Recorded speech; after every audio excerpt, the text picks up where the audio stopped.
क्या आपने कभी सोचा है, महाभारत, जिसे धर्म और अधर्म की सबसे बड़ी लड़ाई कहा गया, क्या वो सच में धर्म के लिए थी, या फिर वो सिर्फ एक खेल था, श्री कृष्ण का खेल, अपने स्वार्थ के लिए? क्या कृष्ण ने पांडवों को मोहरे की तरह इस्तेमाल किया? क्या महाभारत की आग को उन्होंने खुद हवा दी ताकि उनका नाम, उनका प्रभाव और उनका राज चलता रहे? आज हम उठाने वाले हैं वो सवाल जो सदियों से दबाए गए, क्योंकि सच्चाई हमेशा मीठी नहीं होती, और हो सकता है इस सच्चाई को सुनकर आपकी आस्था हिल जाए। वीडियो को पूरा देखना, बीच में मत जाना, और हाँ, कमेंट में जरूर बताना, क्या आपको लगता है कि कृष्ण ने वाकई पांडवों के नाम पर महाभारत रचकर अपना स्वार्थ साधा? लाइक करो अगर आपको लगता है ये सवाल उठना जरूरी है। महाभारत शुरू हुआ हस्तिनापुर के राज सिंहासन के लिए दुर्योधन और पांडवों का विवाद, जो एक पारिवारिक झगड़ा था। लेकिन जरा सोचिए, पारिवारिक झगड़े में श्री कृष्ण का क्या काम? कृष्ण न तो हस्तिनापुर के राजकुमार थे, न ही उनके पास सिंहासन का हक था। फिर भी उन्होंने सबसे ज्यादा दखल दिया। क्यों? क्या वजह थी कि कृष्ण ने पांडवों का हाथ पकड़ा? क्या वो सचमुच धर्म की रक्षा कर रहे थे या अपना साम्राज्य बढ़ा रहे थे? कृष्ण ने पांडवों को युद्ध के लिए उकसाया।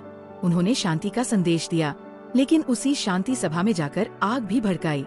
अगर वो सच में शांति चाहते, तो क्या वो युद्ध को रोक नहीं सकते थे? क्या वो भगवान होकर भी महाभारत की विभीषिका से बचा नहीं सकते थे? या फिर वो खुद चाहते थे कि ये युद्ध हो?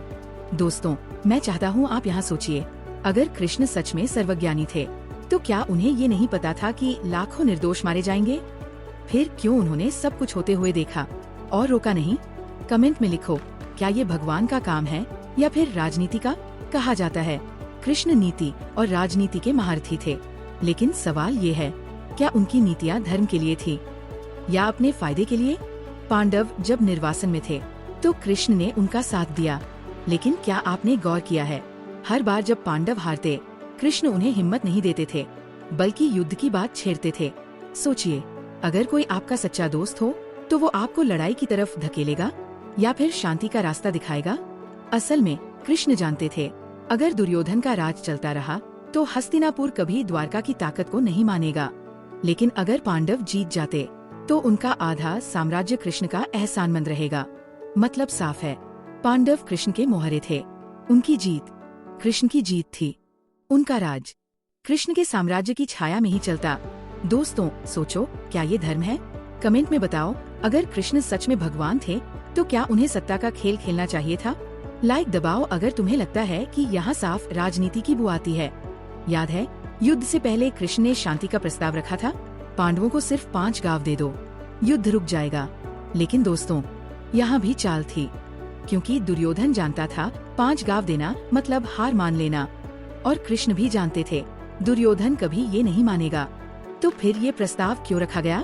सिर्फ जनता के सामने एक दिखावा कि कृष्ण शांति चाहते थे।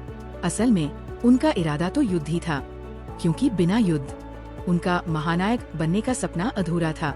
कृष्ण ने पांडवों को यकीन दिलाया, तुम्हारा युद्ध धर्म युद्ध है, तुम हारोगे नहीं। लेकिन ये भी एक मानसिक खेल था, क्योंकि जब इंसान को जीत का भरोसा दिला दिया जाए, तो वो मौत से भी भिड़ जाता है। और हुआ वही, पांडवों ने आंख मूंद कर कृष्ण पर भरोसा किया। परिणाम, उनके नाम पर लाखों सैनिक कुर्बान हो गए, कुरु वंश ही खत्म हो गया। सोचिए दोस्तों, एक ही राज सिंहासन के लिए पूरा भारत खून से लाल हो गया, लाखों औरतें विधवा हो गयीं, माएं अपने बेटों को रोती रह गयीं। क्या ये धर्म था या फिर कृष्ण की राजनीति? अगर आप यहाँ तक सुन चुके हैं तो एक सवाल का जवाब दीजिए, क्या कृष्ण सच में भगवान थे या सिर्फ एक चालाक राजनीतिज्ञ? कमेंट में लिखो, कृष्ण भगवान या राजनीतिज्ञ, और वीडियो को लाइक करना मत भूलना। महाभारत का युद्ध धर्म युद्ध कहा गया, लेकिन अगर ये सच में धर्म युद्ध था, तो फिर इतनी कुटिल नीतियाँ क्यों अपनाई गयी? और सबसे बड़ी बात, इन सब चालों के पीछे कौन था? श्री कृष्ण। युद्ध के पहले ही दिन भीष्म पितामह ने प्रतिज्ञा ली, मैं 5 पांडवों को मार दूंगा। पांडव घबरा गए। तब कृष्ण ने कहा, भीष्म को हराना है तो उनकी ही प्रतिज्ञा के खिलाफ जाओ। और योजना बनी, शिखंडी को ढाल बनाकर भीष्म पर वार करो। सोचिए दोस्तों, भीष्म जो एक स्त्री पर वार नहीं कर सकते थे, उनके खिलाफ शिखंडी को खड़ा कर दिया गया। क्या ये धर्म था या नीच राजनीति? द्रोणाचार्य महान गुरु, उनसे कोई सीधा नहीं जीत सकता था। तो कृष्ण ने चाल चली, अगर द्रोण को परास्त करना है तो उनके मन को तोड़ना होगा। और फिर झूठ बोला गया, अश्वत्थामा मारा गया। गुरु ने जैसे ही ये सुना, उन्होंने अपने अस्त्र शस्त्र डाल दिए और द्रुपद का पुत्र धृष्टद्युम्न ने उनका वध कर दिया। क्या ये धर्म था, एक बुजुर्ग गुरु को झूठ बोलकर मारना, या ये कृष्ण की राजनीति थी? कर्ण, वो योद्धा जो अकेले पांडवों को चुनौती देता था, युद्ध में उसका रथ का पहिया कीचड़ में फंस गया। उसने धर्म का हवाला देकर अर्जुन से कहा, अभी मत मारो। लेकिन कृष्ण ने अर्जुन से कहा, अर्जुन, यही मौका है, मार डालो। और अर्जुन ने वही किया। सोचिए, जब शत्रु निहत्था था तब भी उस पर वार करना, क्या यही धर्म था? या कृष्ण अपने प्रिय मित्र अर्जुन को जीतते देखना चाहते थे? युद्ध का आखिरी दिन, दुर्योधन अकेला बचा। उसने गदायुद्ध की चुनौती दी।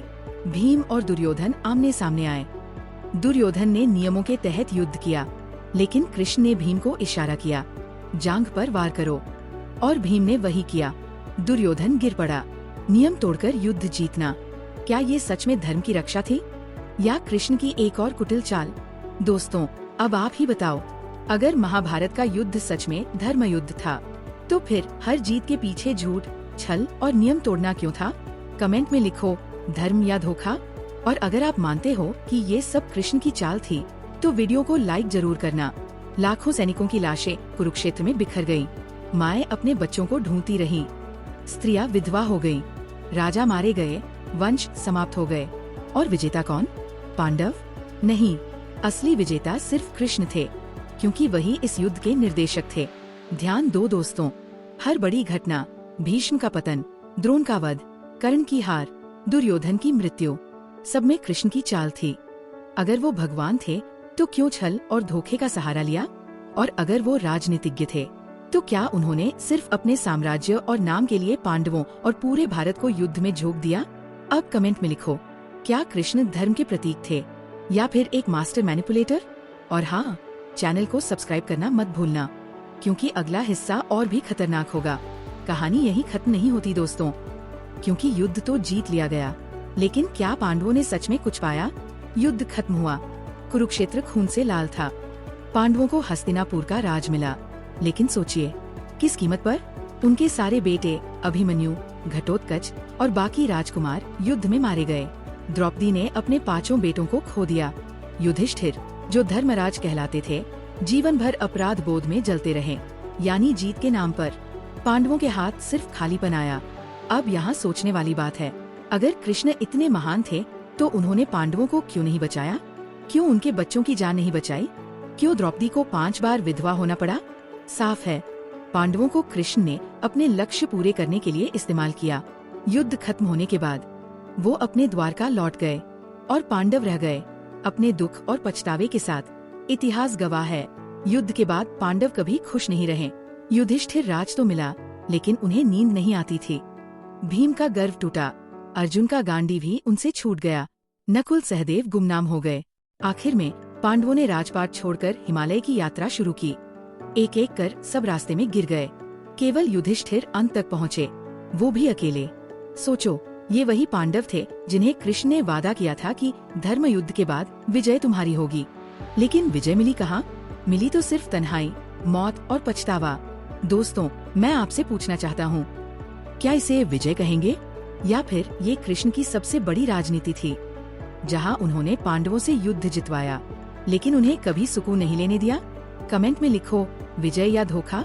और अगर आपको लगता है कि पांडवों का इस्तेमाल हुआ तो इस वीडियो को लाइक जरूर करना। सोचिए दोस्तों, पांडवों ने पूरा जीवन धर्म के लिए लड़ा, उन्होंने अपने रिश्तेदारों को मारा, अपनों का खून बहाया, लेकिन अंत में वो भी अकेले मर गए। ना वंश बचा, ना उत्तराधिकारी। और दूसरी तरफ कृष्ण, वो युद्ध के बाद अपनी नगरी लौट गए, उनका नाम अमर हो गया, उनकी छवि महानायक की बन गई।